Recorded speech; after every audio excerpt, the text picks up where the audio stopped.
तो प्यारे बच्चों, आज हम डिस्कस करेंगे डीओई की तरफ से प्रोवाइड किए गए मिशन मैथमेटिक्स क्लास 8 के लिए क्वेश्चन ऑफ द डे की वर्कशीट को, जो कि 2/9/2023 डेट के लिए है। इससे पहले कि सभी वर्कशीट और असेसमेंट का सॉल्यूशन दोनों मीडियम में अपलोड है।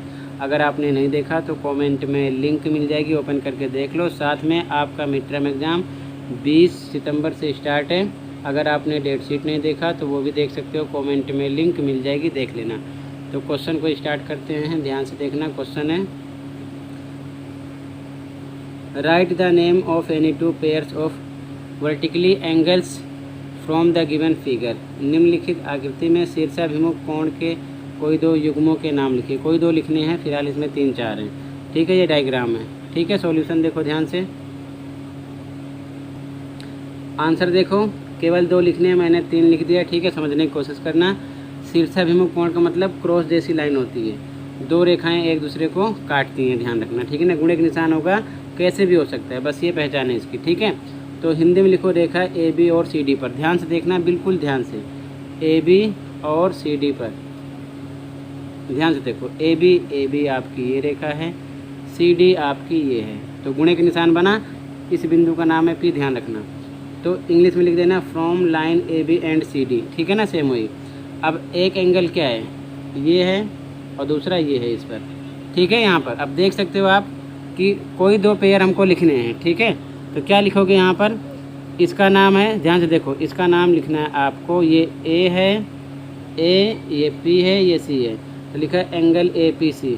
पी नीचे है, ध्यान रखना। अब नीचे की तरफ देखो, ये इसका शीर्षाभिमुख है, तो इसका नाम है बी पी डी। तो यहाँ पर लिखा गया बी पी डी।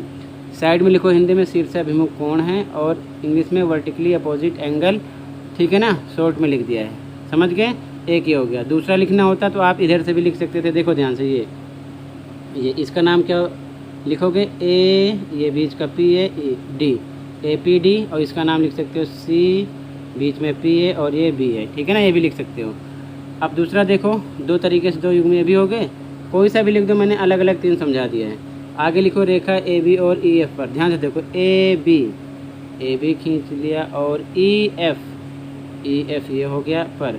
ध्यान से देखो, ए बी ई एफ पर, ये ए बी है, ये ई एफ है, बीच का बिंदु पी है, ध्यान रखना। गुणे की आकृति बनी, इंग्लिश में from line A B and E F लिख लेना। अब ध्यान से देखो, एंगल पहचानो आप। एक एंगल ये है, इसका नाम क्या है, ए पी ई लिख लिया, और ये इसका युग्म है, इसके बराबर होगा, इसका नाम क्या है, बी पी एफ। ठीक है, लिख दिया।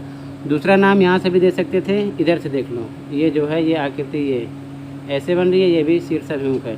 इसका नाम लिखना चाहते तो क्या लिखते, ए पी एफ, और इसका नाम है बी पी ई। ठीक है ना, ये भी लिख सकते थे। 2 हो गए। अब यहाँ पर शीर्षाभिमुख कोण हिंदी में, इंग्लिश में वर्टिकली अपोजिट एंगल लिख दो। आपके आंसर हो गए हैं। आप चाहो तो मैंने यहाँ पर तीसरी लाइन से समझा दिया है, रेखा सी डी और ई एफ पर, सी डी और ई एफ पर, इंग्लिश में from line C D and E F. ठीक है, अब इस पर देखो, ये बीच का पी है, तो क्या बन रहा है, युग्म कौन सा बन रहा है, डी पी ई। एक तो ये बना आपका, ये पी है, डी पी ई, एक ये बना, और ये इसके होगा, इसका क्या नाम है, सी पी एफ। और अगर आप चाहो तो यहाँ पर इसको एफ पी सी भी लिख सकते हो गया ये। ठीक है ना, शीर्षाभिमुख कोण है, वर्टिकली अपोजिट एंगल है।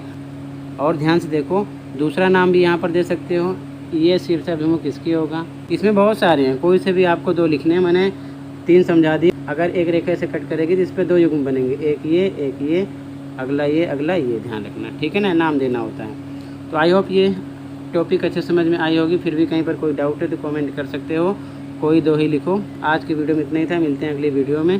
Thank you for watching this video and take care.